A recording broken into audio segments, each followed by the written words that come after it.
I really hope you avoid this soul-crushing home buying mistake.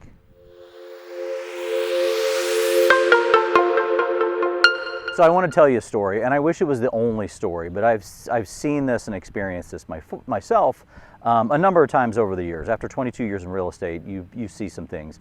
I had a client many years ago, and well, they weren't yet a client. It was somebody they met through a phone call or something. I forget exactly how we got connected, but they wanted to go see some houses.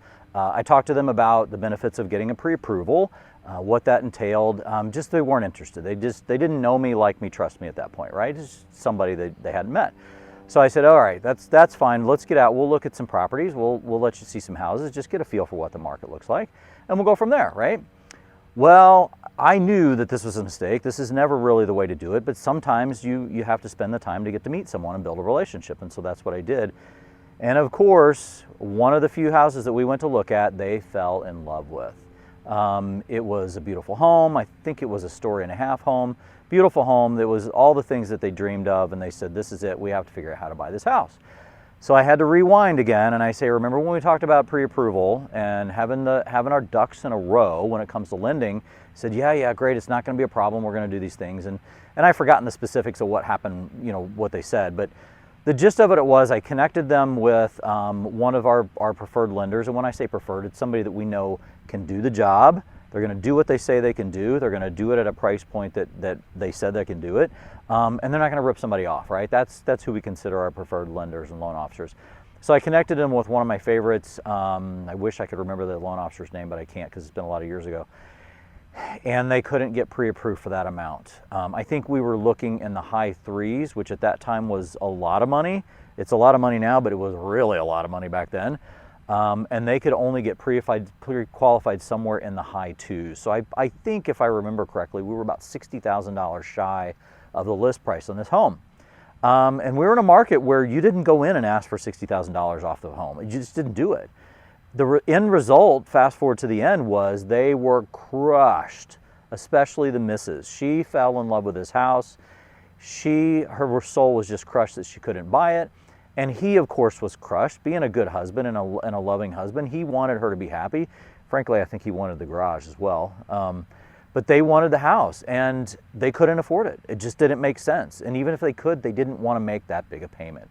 So if we could have rewound back, and I wouldn't do this to them, but I did go back in my mind and say, I told you so. This is why I say do this, so we don't get your dreams crushed. But we did, and so we had to reevaluate, and it was a long process. And in the end, we did find a home that made him happy. It just wasn't quite to that level. I'd like to go a little bit deeper on the pre-approval process. You'll hear lots of real estate agents and loan officers talk about this, but I want to go hopefully offer you a little bit of difference in opinion, or maybe some perspectives that you hadn't considered before. So I'll hit 3 things that I think are really important about a pre-approval. What is a pre-approval and why is it important? A pre-approval is when a lender and the loan officer have looked at your documentation, pulled your credit, they've spoken with you about your situation, and they have issued a document that's called a pre-approval.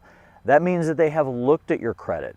They've not just spoken with you on the phone and taken your word for it. They have some verification for their decision, right?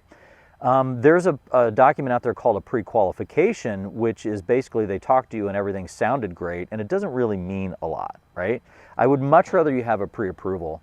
And in the market that we've been through, in this market, in the 2019 through 21, 22 market, with it being so crazy, lenders are even providing pre-approvals that have been through underwriting, which is they're even more of a solid pre-approval because the underwriter has looked at the file. The really good lenders have done that. And so you're much more certain as a buyer that you can do what you want to do at a price point that makes sense for you, right? So if you come to me with a pre-qualification, I'm going to call it out, right? I'm going to go back to the loan officer and I'm going to say, hey, what's up with this? Why can't we get an actual pre-approval with this? And I'm going to let you know. It's your decision how we move forward or not. Could be a waste of your time, but I really want you to have a good quality pre-approval and understand the difference. What you may think of as what would qualify you for a loan is not necessarily what would qualify you for a loan.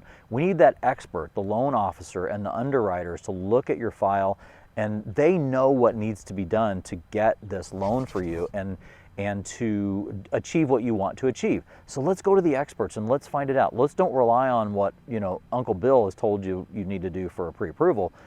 We want to know from an expert, and that's why that's important. In any market, sellers only want to work with buyers that are qualified to buy their houses. Why would they negotiate with someone who can't afford to buy their house or who hasn't even gone through the effort to obtain a pre-approval?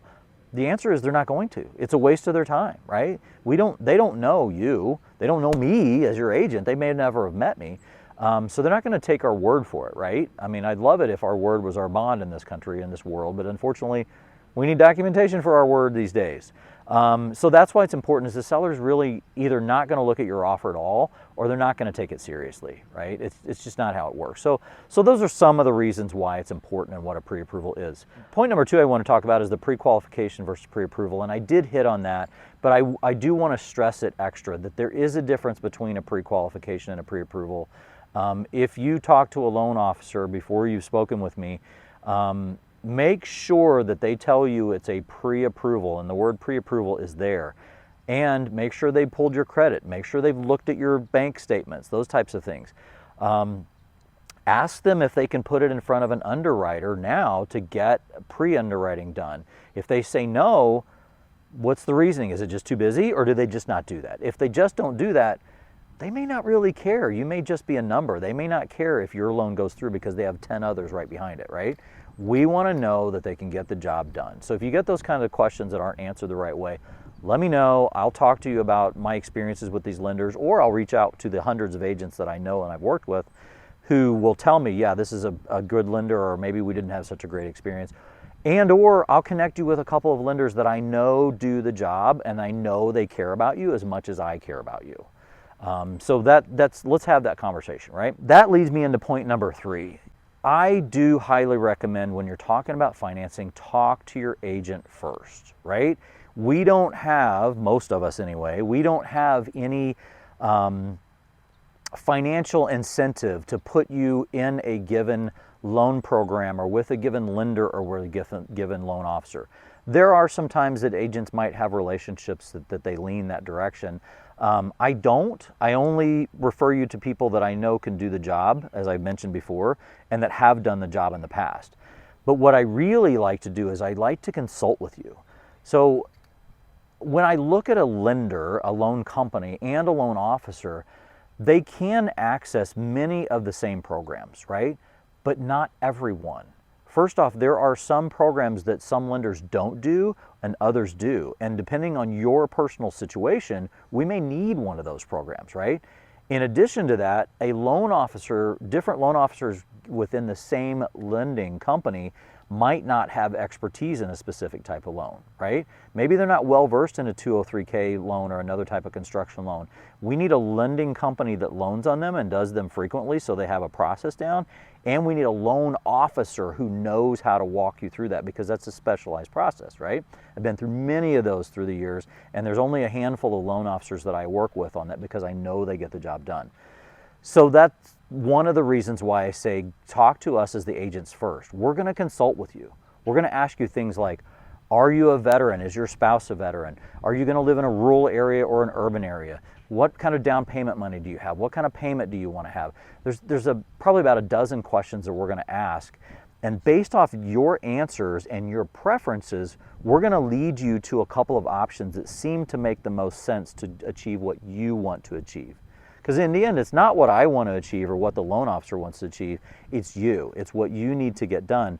And it's my responsibility to help you be guided to someone that is going to get it done and knows what you want and knows how to handle that. And so that would be really my big reason why you want to talk to the agent first on it. Once you do that, don't go look at property right away. Let's go have you sit down and meet with the loan officer or a couple loan officers and find out and get this locked in, right? Get our pre-approval and make sure that we're ready to pull the trigger whenever we find the right house, right? Because I want this to be smooth and enjoyable. There are stresses that come along with buying a house, and the more of those things that we can put to the side by preparing up front, the more likely it is that we can go out and we can just have fun shopping for a house. Because house shopping can be stressful or it can be fun. I don't know about you, but I want it to be fun. That's how I want to do it. So that's why let's do those consultations. So just to kind of circle back around, pre-approval is the way to go. Do it up front, do it early. Talk to your agent first to find out the lenders that are most likely to be able to offer the programs that you want. Make sure that it's a pre-approval and not a pre-qualification, and that they have reviewed your document. Those are really the big 3 points. There's many more we could talk about, but I want to keep this a little bit concise, which is kind of tough for me sometimes. But we do have a resource for you. We have a home loan document checklist, and it's a free download on our website. We'll put that down in the comments or the description or the blog post, wherever you're seeing this at. And it'll take you to our website. It's a free PDF download. It'll tell you all the documents the lender's going to need to get your file started, so that when you go and talk to that loan officer, you already have all your pieces ready. There's no questions about what they're going to need and what they're not going to need. If you have to go to your accountant or if you have to pull documents out of a box, this is the list that is going to cover 95% of the things that the loan officers are going to need, and that'll definitely get you started. So click over to our website, download that.